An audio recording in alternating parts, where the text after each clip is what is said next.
Göydən qoz yağır. Dovşan daşın üstündə oturmuşdu.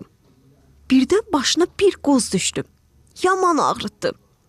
Dovşan ayının yanına gəlib dedi: "Yaslı taban, xəbərim var göydən qoz yağır." "Ola bilməz. Doğru sözümdür. Biri də mənim başıma düşdü." Ayı bu xəbəri tülküyə çatdırdı. "Tülkülərlə ehtiyatlı ol. Dovşan deyir göydən qoz yağır." "Nə danışırsan?" "Dovşan belə deyir."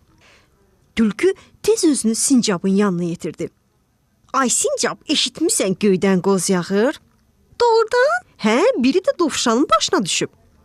Sincab budaqdan budağa tullanaraq qışqırmağa başladı. "Göydən qoz yağır, göydən qoz yağır." Birdən bir qarğaya rast gəldi.